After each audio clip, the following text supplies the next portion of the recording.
नमस्कार दोस्तों, एक बार फिर से आपको आपके इस YouTube चैनल में आपका स्वागत है। अगर आप इस चैनल पर नए हैं तो कृपया इस चैनल को सब्सक्राइब कर दें, बेल आइकॉन नोटिफिकेशन पर क्लिक कर दें और वीडियो को लाइक एंड शेयर जरूर कर दें ताकि समय समय पर आपके समक्ष और भी बेहतरीन वीडियोस बनाने का हमें मौका मिलता रहे।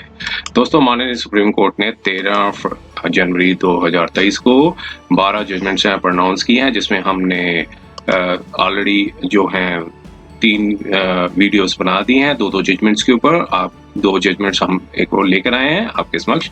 तो इन 2 जजमेंट्स में क्या था हम थोड़ा सा जानने की कोशिश करेंगे।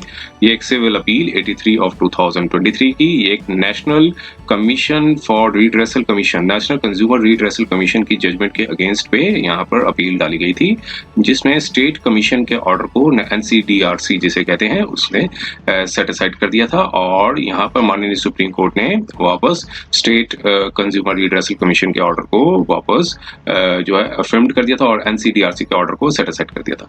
2 इश्यूज डिस्कस किए गए थे यहाँ पर। एक तो कि जो भी लॉसेस हुए हैं तो इसमें जो कंज्यूमर है उनको क्या डेप्रिशिएटेड वैल्यू मिलनी चाहिए कि रीइंस्टेटमेंट वैल्यू मिलनी चाहिए। एंड स्टेट कमीशन ने कहा था कि जो है इसमें जो कंज्यूमर को एक रीइंस्टेटमेंट वैल्यू मिलनी चाहिए, लेकिन NCDRC ने इसको कहा कि इसमें कंज्यूमर को डेप्रिशिएटेड वैल्यू मिलनी चाहिए। और माननीय सुप्रीम कोर्ट ने क्लॉज 9 की जो पॉलिसी उसको इंटरप्रेटेड किया और पाया कि NCDRC ने यहाँ पर मिस इंटरप्रेटेड किया है, तो इसमें रीइंस्टेटमेंट जो है वैल्यू मिलनी चाहिए। तो थोड़े से फैक्ट्स को हम देख लेते हैं, क्या बताते हैं ये फैक्ट्स। आइए तो देखिए, पहला ये है जजमेंट जो थी वो 20 फरवरी 2019 की थी, जो कि NCDRC के ऑर्डर को चैलेंज किया गया था यहाँ पर फर्स्ट अपील पे, इन दी फर्स्ट अपील, जिसमें NCDRC ने सेट असाइड कर दी थी ऑर्डर को। NCDRC state consumer redressal commission Punjab की थी, ये पंजाब की जो बेंच थी उन्होंने जो है सेट असाइड कर दिया था।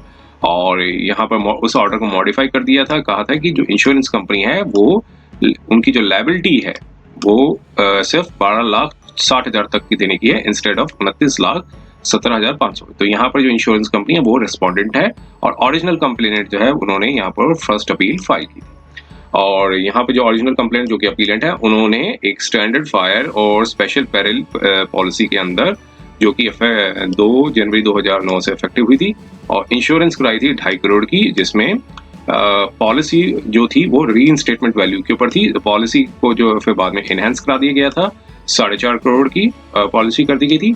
और वैलिडिटी ऑफ पॉलिसी के पीरियड में ही 17 अक्टूबर 2009 में फायर थी जो ब्रोक आउट हो गई थी फैक्ट्री प्रेमिसेस में, जिसकी वजह से लॉसेस हुए थे मटेरियल, स्टॉक और मशीनरी को, जिसकी जो वैल्यू थी 76,64,000।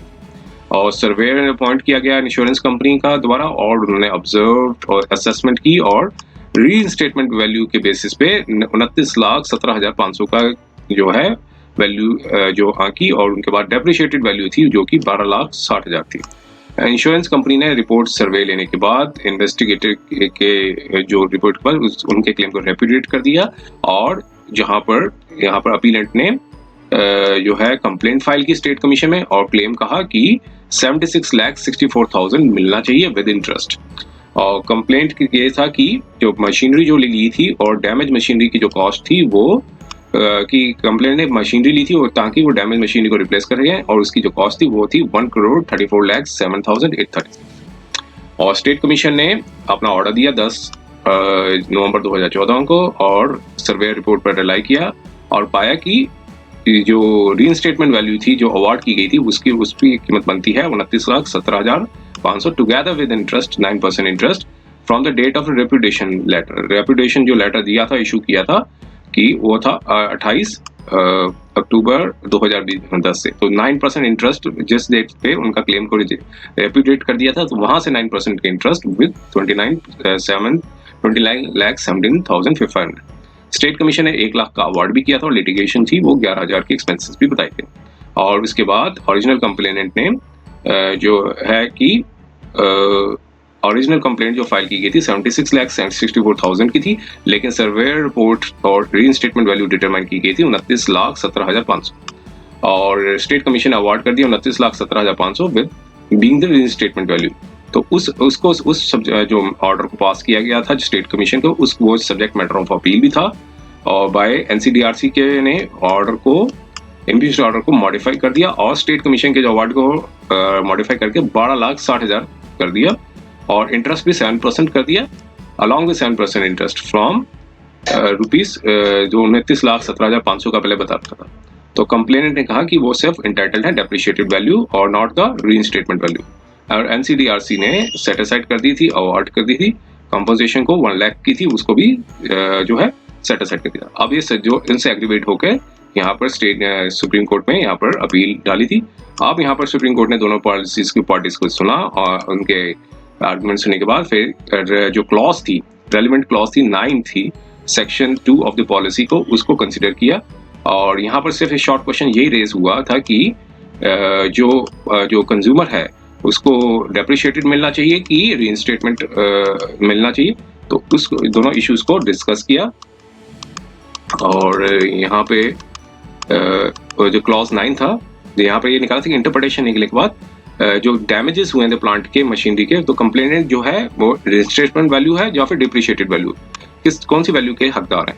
और फिर क्लॉज 9 को एनालाइज किया। क्लॉज 9 को पूरा एनालाइज करने के बाद इंटरप्रिटेशन ये निकाली कि जो इंश्योरेंस कंपनी थी उनको रीइंस्टेट करना था और रिप्लेस करना था प्रॉपर्टी डैमेज और destroyed instead of paying the amount loss to the damage. तो इंश्योरेंस कंपनी के पास एक्सरसाइज थी ऑप्शन पूरा करने के लिए कि या तो रीइंस्टेटमेंट करे या रिप्लेस करे जो भी प्रॉपर्टी डैमेज हुई है। कंपनी को जो है वो बाउंड नहीं है कि वो पूरी तरह रीइंस्टेट कर दे या फिर और कंप्लीटली और पार्शली, लेकिन सर्कमस्टांसेस जो परमिट करते हैं रीजनेबल सफिशिएंट मैनर पे, और नो केस में कि कंपनी जो है bound to expend more in reinstatement, it would have cost to reinstate such property है। तो इस सारे फैक्टर्स को देखते हुए कंपनी जो थी अनेबल टू रीइंस्टेट और repair the property insurers because any municipal or regulation in force affecting the alignment of the streets or construction of buildings or otherwise। तो और otherwise in case जो आगे क्लॉज थी, और otherwise in that case company जो होगी ऐसे में पे करेगी जो would be requisite to the reinstate or repair the property such property जो which same could be lawfully be reinstated to the former condition, पुरानी कंडीशन में लाने के बाद ही। और सर्वेयर रिपोर्ट ने यहाँ पर 29,17,500 कर दी थी और जिसके बेसिस पर डेप्रिशिएटेड वैल्यू थी 12,60,000 की। तो कंप्लेनेंट ने क्लेम किया था 64,000 का जो कि न्यू मशीनरी थी, लेकिन यहाँ पर स्टेट कमीशन और एनसीडीआरसी ने दोनों ने राइटली ऑब्जर्व किया था कंप्लेनेंट जो है वो इंटाइटल्ड नहीं है सारे अमाउंट का। और लेकिन क्लॉज 9 को रिप्रोड्यूस किया गया, उसमें बताया कि कंपनी जो है अनेबल टू रीइंस्टेट और रिपेयर द प्रॉपर्टी, तो इंश्योरेंस जो है वो पे करेगी सच अमाउंट जो कि जो रिक्वेस्ट टू रीइंस्टेट और रिपेयर सच प्रॉपर्टी, और जो कि सेम भी lawfully be reinstated to its former condition. तो इस सारे पर्पस को देखते हुए surveyor would be relevant to consider the sum required to be reinstate और रिपेयर। तो जो क्लॉज पार्ट जो 9 of section 2 of the policy यही कहता है कि कंप्लेनेंट जो है वो इंटाइटल्ड है रीइंस्टेटमेंट वैल्यू का, नॉट द डेप्रिशिएटेड वैल्यू का। ऐसे में एनसीडीआरसी ने मिसइंटरप्रेट कर दिया और मिसरीड कर दिया क्लॉज 9 को, तो यहाँ पर सीरियसली एरर कर दी और कहा कि इंश्योरेंस कंपनी जो है liable to pay only the depreciated value, not the reinstatement value. तो ऐसे में जो स्टेट कमीशन ने जो था वो जस्टिफाइड थे, उन्होंने ऑर्डर जो दिया था कि रीइंस्टेटमेंट वैल्यू का वो एकदम करेक्ट था। तो इसमें सारी कंडीशन को देखते हुए एनसीडीआरसी ने उस ऑर्डर को सेट असाइड कर दिया। लेकिन जो कंप्लेंट जो है वो इंटाइटल है 29,07,500 के, लेकिन यहाँ पे जो इंटरेस्ट है वो 7% कर दिया from the date of the order of the NCDRC, from the date of the order of the state commission.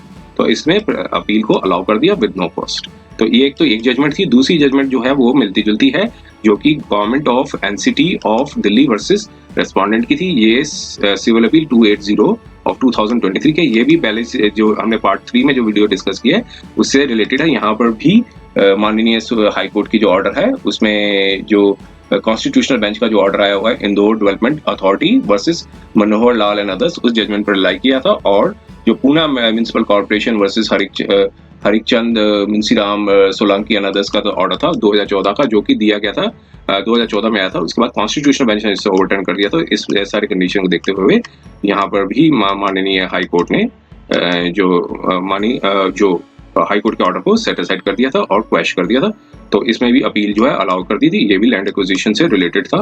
तो उम्मीद है ये दोनों वीडियो, ये पोर्शन जो वीडियो का आपको पसंद आया होगा। अगर ये पसंद आया तो कृपया वीडियो को सब्सक्राइब कर दें, चैनल को सब्सक्राइब कर दें, बेल आइकन नोटिफिकेशन पर क्लिक कर दें, वीडियो को लाइक एंड शेयर जरूर कर दें, ताकि समय समय पर आपके समक्ष और भी बेहतरीन वीडियोस बनाने का हमें मौका मिलता रहे। समय देने के लिए बहुत बहुत धन्यवाद।